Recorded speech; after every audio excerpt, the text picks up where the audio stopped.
kita bertemu lagi dalam sel muda-mudi kita secara atas talian. Apa kabar kamu semua? Saya harap kamu semua dalam keadaan yang sehat bersama dengan keluarga kamu. Oleh itu, sekarang mari kita teruskan sel muda-mudi kita dengan berdoa. Mari kita berdoa bersama. Tuhan, terima kasih untuk kebaikan-Mu bagi kami sepanjang hari-hari minggu yang lalu, sehingga Engkau membawa kami berkumpul dalam sel muda-mudi kami pada hari ini. Dan kami menyerahkan Tuhan sel kami ini ke dalam tangan-Mu.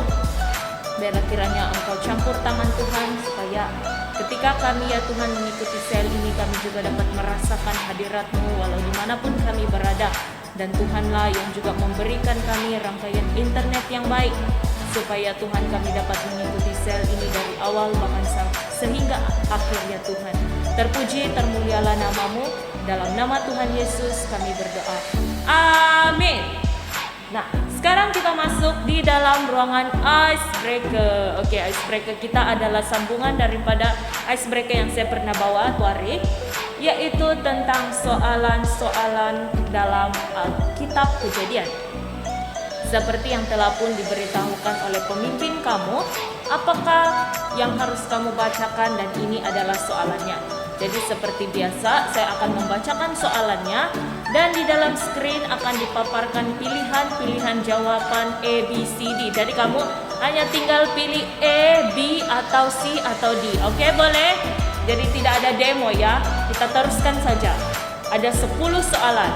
Soalan yang pertama. Siapakah nama anak Abraham dan Sarah?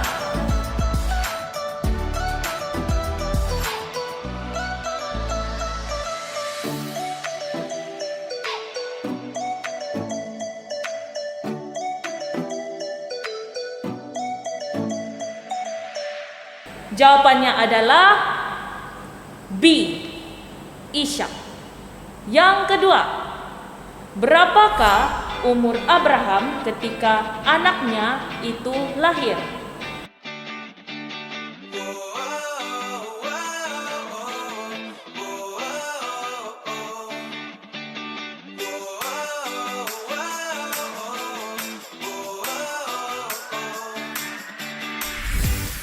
Jawabannya adalah E, 100 tahun.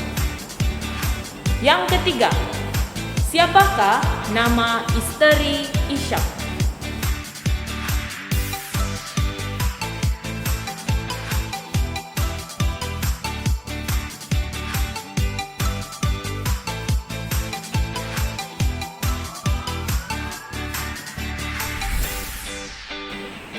Jawabannya adalah C, Ribka. Yang keempat, apakah maksud nama Esau?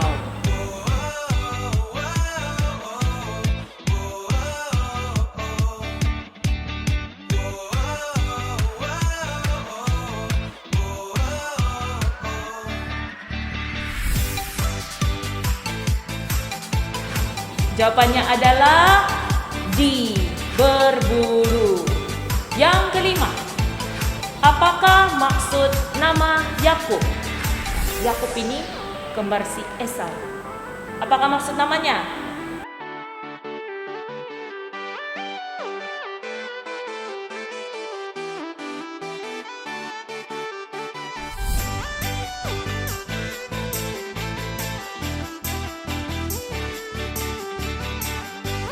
Jawabannya adalah E, memegang tumit.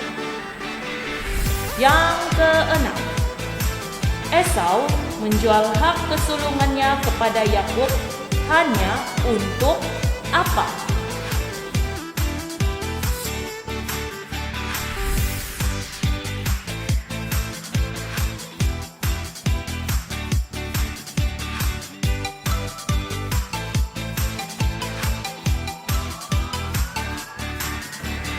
Jawabannya adalah B, bubur kacang merah. Yang ketujuh, siapakah nama baharu Yakub?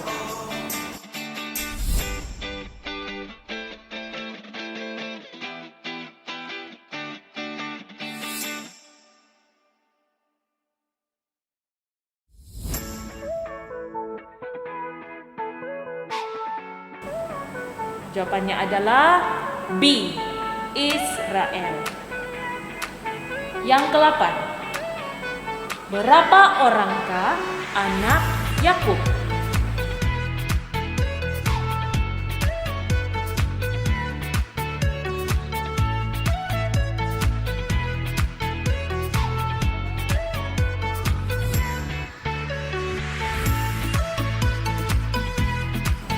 Jawabannya adalah C, 12 orang. Ya, 12 orang ya. Yang ke-9, mengapakah abang-abang Yusuf membencinya?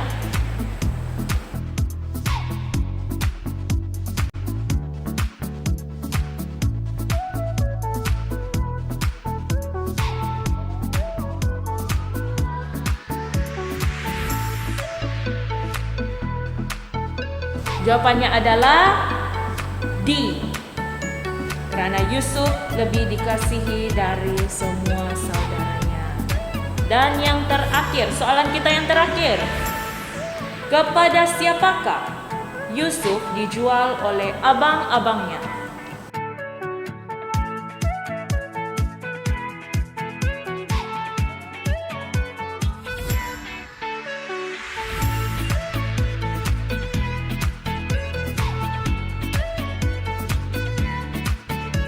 Jawabannya adalah D, orang Ismail. Oke, terima kasih kamu semua. Berikan tepukan untuk diri kamu sendiri karena kamu telah menjawab dengan begitu luar biasa.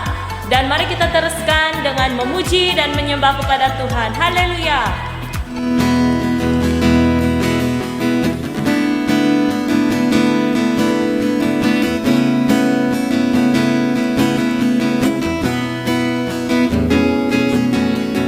Dengarkanlah suara nafiri memanggil semua umatnya dari seluruh penjuru bumi datang untuk menyembah Dia. Dengarkanlah suara nafiri memanggil semua umatnya. Gereja Tuhan bersatu kini mengangkat tinggi panjinya.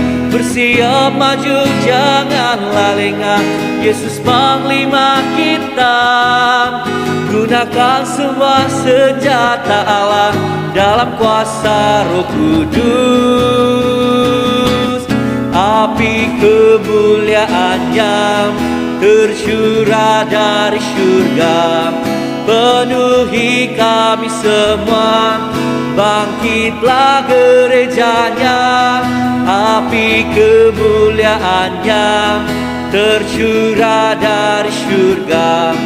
Beritakan pada dunia bahwa Yesuslah Raja segala raja. Haleluya. Dengarkanlah suara nafiri memanggil semua umatnya dari seluruh penjuru bumi datang untuk menyembah Dia. Dengarkanlah suara nafiri memanggil semua umatnya. Gereja Tuhan bersatu kini mengangkat tinggi panjinya. Bersiap maju janganlah lengah, Yesus Panglima kita. Gunakan semua senjata Allah dalam kuasa Roh Kudus. Api kemuliaannya tercurah dari surga, penuhi kami semua. Bangkitlah gerejanya, api kemuliaannya tercurah dari surga. Beritakan pada dunia bahwa Yesuslah Raja. Api kemuliaannya tercurah dari surga, penuhi kami semua. Bangkitlah gerejanya, api kemuliaannya tercurah dari surga. Beritakan pada dunia bahwa Yesuslah Raja, segala raja, segala raja, segala raja. Haleluya, kemuliaan bagi Tuhan kita.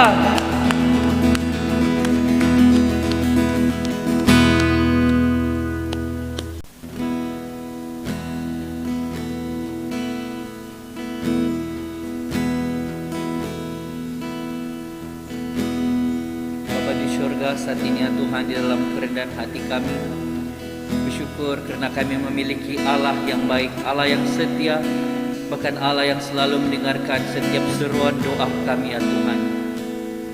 Begitu besar kasih-Mu akan setiap kami ya Tuhan, karena Engkau menyelamatkan kami dan mendengarkan setiap doa-doa kami ya Bapa.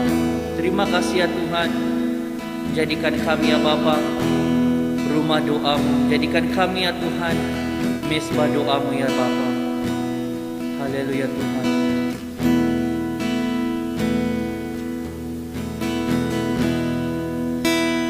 Bawa hidupku sekarang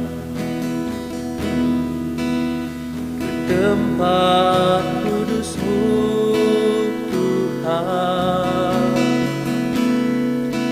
Di mezbah-Mu ku serahkan seluruh hidupku.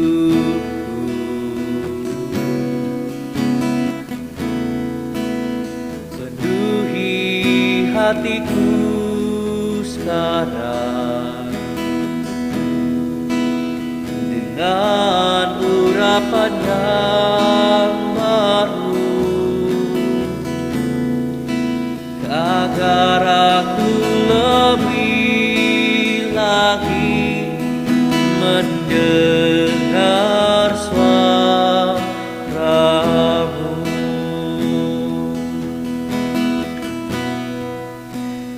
Jadikan aku Tuhan rumah doa-Mu, agar semua suku bangsa datang menyembah-Mu.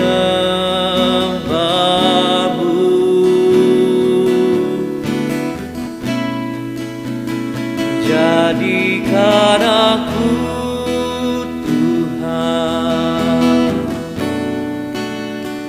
rumah doa-Mu,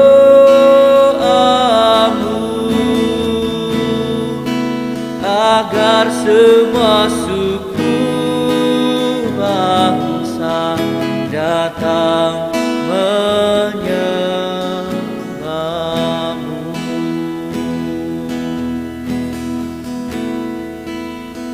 Bawa hidupku sekarang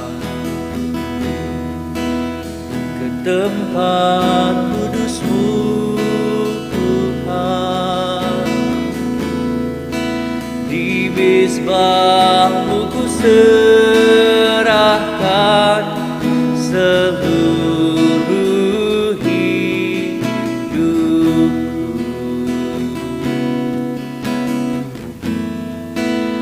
Penuhi hatiku sekarang dengan urapan yang baru,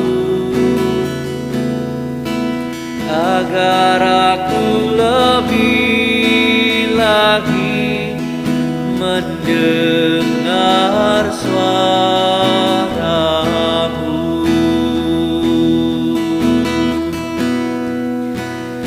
Jadikan aku Tuhan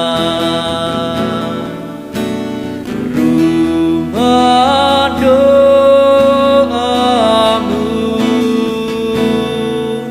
agar semua suku bangsa datang menyembah-Mu.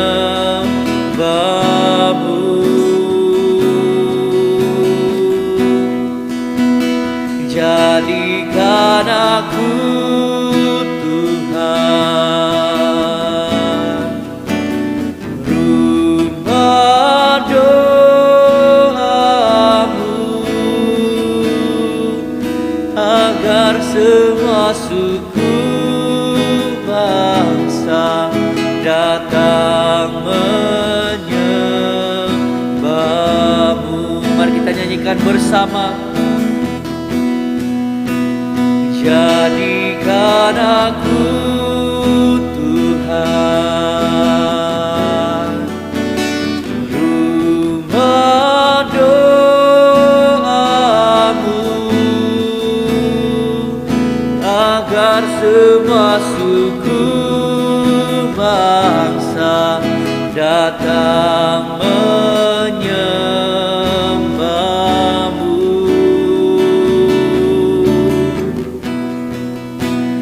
Jadikan aku Tuhan rumah doamu,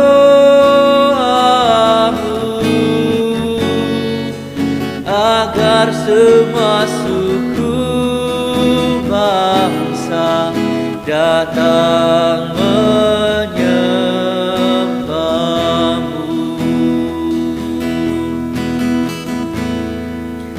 agar semua suku bangsa datang menyembahmu,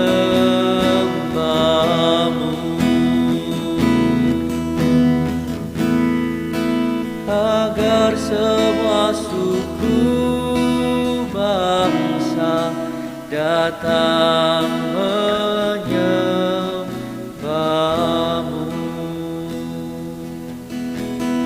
Terima kasih ya Tuhan, dan kami percaya ya Bapa, bahwa setiap doa kami Engkau dengar. Telingamu ya Tuhan tidak kurang tajam untuk mendengarkan setiap seruan doa kami. Tanganmu ya Bapa tidak kurang panjang untuk menolong dan bekerja di dalam kehidupan kami, dan bagi negara kami, bagi bangsa kami, bagi daerah kami ya Tuhan. Terima kasih ya Tuhan, Engkau yang layak dipuji dan dimuliakan.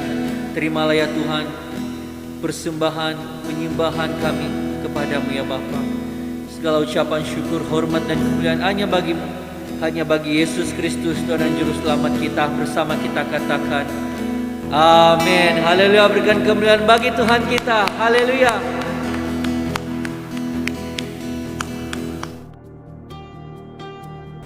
Saat ini mari kita persiapkan hati kita bersama-sama untuk mendengarkan firman Tuhan yang akan dibawakan oleh koordinator kita, yaitu Samsurin. Dipersilakan. Shalom semua, mari kita berdoa terlebih dahulu sebelum kita mendengarkan firman Tuhan. Bapa di syurga, saat ini ya Tuhan, di dalam kerendahan hati kami mohon Roh Kudus Tuhan untuk memimpin kami, untuk membawa kami mengerti dengan lebih dalam lagi firman Tuhan pada malam ini. Bapa, kami serahkan waktu dan tempat ini ke dalam tangan Tuhan. Di dalam nama Yesus kami berdoa. Amin. Nah, tajuk renungan firman Tuhan kita pada hari ini ialah kesaksian Thomas berdasarkan firman Tuhan Yohanes 20 ayat 24 hingga 29. Saya bacakan untuk kita renungkan bersama. Nah, Thomas yang disebut si kembar, seorang daripada 12 orang pengikut Yesus, tidak bersama-sama mereka ketika Yesus datang. Oleh itu, pengikut-pengikut lain memberitahu Thomas, kami sudah melihat Tuhan. Tetapi Thomas menjawab, kecuali aku melihat bekas paku pada tangannya dan meletakkan jariku pada bekas luka itu, serta meletakkan tanganku pada rusuknya, aku tidak mahu percaya. Seminggu kemudian, pengikut-pengikut Yesus berkumpul lagi di tempat itu, dan Thomas hadir juga. Semua pintu terkunci. Tetapi Yesus datang dan berdiri di tengah-tengah mereka, lalu berkata, "Salam sejahtera." Kemudian Yesus berkata kepada Thomas, "Letakkanlah jarimu di sini dan lihatlah tanganku. Hulurkanlah tanganmu dan letakkanlah pada rusukku. Janganlah ragu-ragu lagi, tetapi percayalah." Thomas berkata kepada Yesus, "Ya Tuhanku, ya Allahku." Yesus berkata kepadanya, "Adakah kamu percaya karena kamu sudah melihat aku? Berbahagialah orang yang percaya meskipun tidak melihat aku." Nah, saudara-saudari, siapakah Thomas ini? Mari kita mengenali beliau. Thomas adalah salah seorang dari ke-12 murid Tuhan Yesus, yang juga disebut sebagai Didimus atau si kembar. Tidak ada dicatatkan di dalam Injil siapakah kembarnya. Pekerjaan Thomas sebelum dia mengikuti Yesus tidak ada dicatatkan dalam keempat Injil. Tetapi ada beberapa ahli pentafsir mengatakan bahwa dia mungkin bekerja sebagai seorang nelayan berdasarkan Yohanes 21 ayat 2 hingga 3. Di pantai itu berkumpul Simon Petrus, Thomas dan disebut Didimus, Nathanael dari Kana yang di Galilea, anak-anak Zebedeus dan 2 orang murid-murid yang lainnya. Kata Simon Petrus kepada mereka, "Aku pergi menangkap ikan." Kata mereka kepadanya, "Kami juga pergi dengan engkau." Mereka berangkat lalu naik ke perahu, tetapi malam itu mereka tidak menangkap apa-apa. Thomas juga seorang yang mahu mencari kebenaran. Dalam Yohanes pasal 14 ayat 5 mengatakan, kata Thomas kepadanya, "Tuhan, kami tidak tahu kemana engkau pergi. Jadi bagaimana kami tahu jalan ke situ?" Bapak-bapak gereja mencatatkan bahwa Thomas adalah seorang misioneri di India dan dia mati dipanah dan direjam dengan tumbak sewaktu dia memberitakan Injil di India. Nah, dalam poin yang pertama, Thomas tidak ada dalam perkumpulan. Dalam cerita sebentar tadi, kita melihat bahwa Thomas tidak ada dalam perkumpulan murid-murid Yesus yang lainnya. Ini menyebabkan Thomas terlepas dari menerima berkat daripada Tuhan. Dalam ayat Yohanes 20 ayat 19 mengatakan, "Pada waktu itu datanglah Yesus dan berdiri di tengah-tengah mereka dan berkata, 'Damai sejahtera bagi kamu.'" Saudara dan saudara yang dikasihi Tuhan, amat menyedihkan karena masih ramai orang Kristen hari ini yang tidak mahu mengambil berat tentang ibadah hari Minggu, sel kanak-kanak maupun sel muda-mudi. Mereka menganggap bahwa semuanya itu adalah membuang masa dan tidak ada mendatangkan apa-apa untuk mereka dan memberikan alasan dengan nanti-nantilah kami datang dan sebagainya. Saudara dan saudara yang dikasihi Tuhan, apakah kita menyadari bahwa tindakan kita ini untuk tidak datang beribadah hari Minggu adalah tindakan yang salah? Karena kita telah terlepas banyak berkat daripada Tuhan. Antaranya kita kehilangan berkat damai sejahtera, kehilangan berkat Roh Kudus, kehilangan berkat sukacita, berkat kesehatan, dan berkat perlindungan dan sebagainya. Poin yang kedua ialah Thomas tidak mau percaya. Maka kata murid-murid yang lain itu kepadanya, "Kami telah melihat Tuhan." Tetapi Thomas berkata dengan mereka, "Sebelum aku melihat bekas paku pada tangannya dan sebelum aku mencucukkan tanganku ke dalam lambungnya, sekali-kali aku tidak akan percaya." Nah, apakah Yesus marah karena Thomas tidak percaya akan kebangkitannya? Dalam Injil Yohanes dan Injil yang lain, tidak ada mencatatkan bahwa Yesus marah kepada Thomas. Malahan dia hadir di hadapan Thomas dan mengizinkannya untuk menyentuhnya. Mengapa? Karena Yesus mengetahui hati Thomas yang jujur untuk mencari dan mengetahui kebenarannya. Nah, sebab itu minggu yang kedua, Thomas ada bersama-sama dengan murid-murid Yesus yang lainnya dalam perkumpulan tersebut. Nah, dalam Yohanes pasal 20 ayat 26, 8 hari kemudian, murid-murid Yesus berada kembali dalam rumah itu dan Thomas bersama-sama dengan mereka.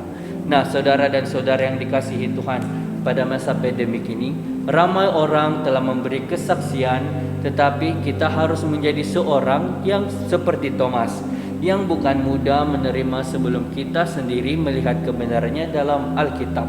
Karena dalam Alkitab, kita akan menemui jawaban yang berlaku dulu, sekarang, dan akan datang.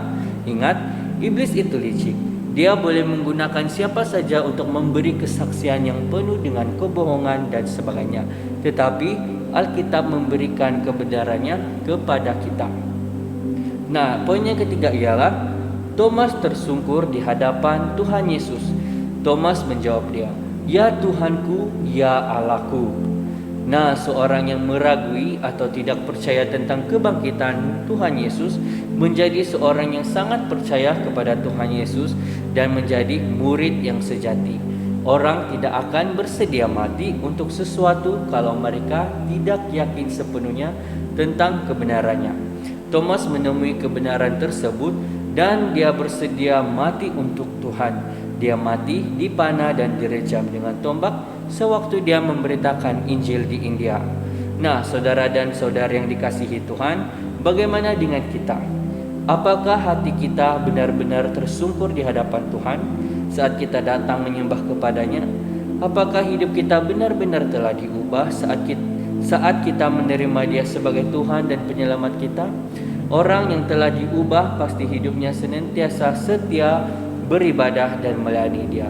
Tuhan akan memberkati dan mengubah hidup kita jika hati kita benar-benar jujur di hadapannya. Nah, saya ingin meninggalkan kita semua dengan ayat ini. Kata Yesus kepadanya, "Karena engkau telah melihat aku, maka engkau percaya. Berbahagialah mereka yang tidak melihat, namun percaya." Mari kita berdoa bersama. Bapa di syurga, saat ini kami bersyukur untuk firman-Mu yang telah membentuk kami dan menegur kami agar kami menjadi seperti Thomas ya Bapa. Bapa, biarlah ya Tuhan iman kami terus bertumbuh, dan Bapa kami bersyukur karena kami orang yang berbahagia walaupun kami tidak melihat Engkau, namun kami percaya ya Bapa. Terima kasih ya Tuhan, di dalam nama Yesus kami berdoa. Amin.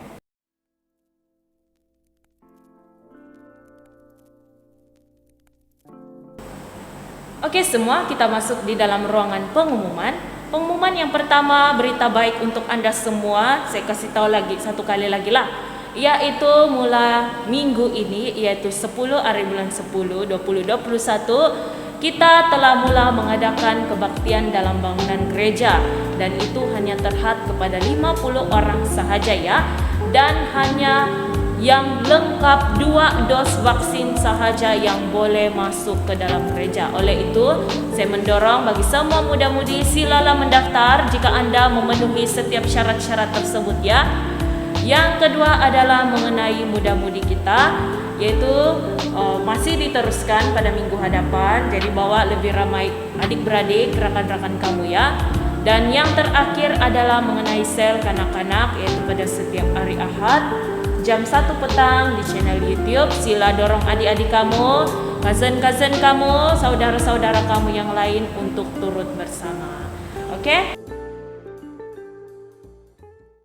Saat ini kita masuk di dalam ruangan doa. Jadi kita terlebih dahulu kita mau bersyukur untuk penyertaan Tuhan, karena baik itu di dalam daerah kita Beluran maupun di dalam negara kita Malaysia telah menunjukkan perubahan yang sangat luar biasa dengan menurunnya case positif COVID-19 dan meningkatnya case kesembuhan daripada COVID-19. Dan kita mau bersyukur untuk itu semua, dan mari kita terus berdoa untuk semua yang sakit dimanapun mereka berada, dan kita juga terus berdoa untuk pembukaan sekolah, dan kita terus berdoa juga bagi mereka yang berada di dalam keadaan yang memerlukan, khusus mereka yang terlibat di dalam bencana banjir, baik itu yang berada di pantai barat Sabah maupun juga yang berada di Sarawak. Mari kita berdoa bersama.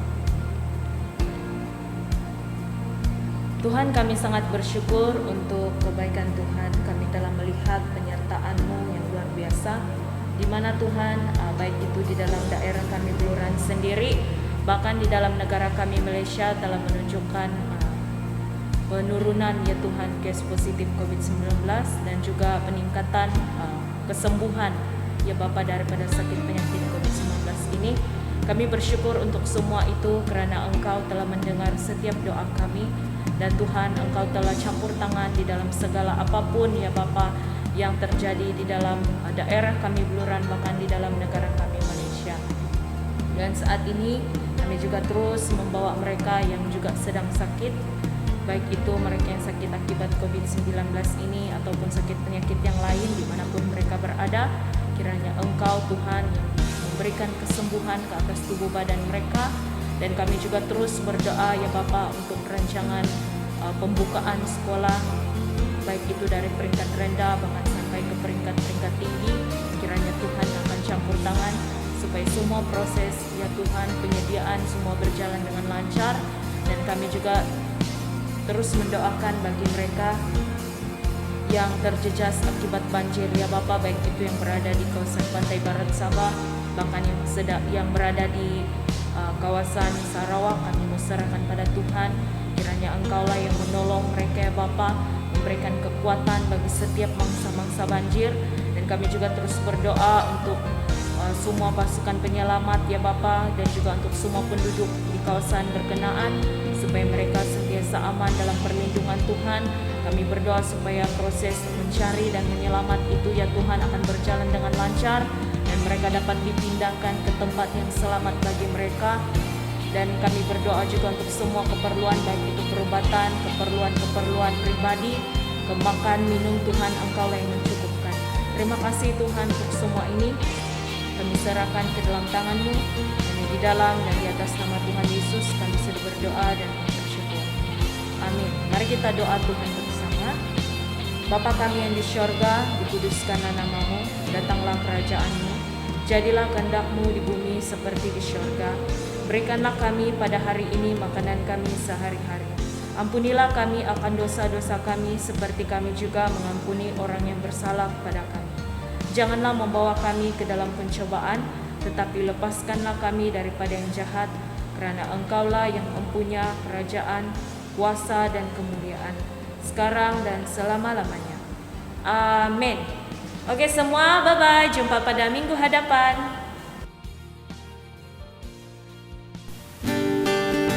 Haleluya, mari kita bersama-sama menyanyikan lagu ini bagi Tuhan kita sebagai satu bentuk kesyukuran kita kepada Tuhan. Haleluya.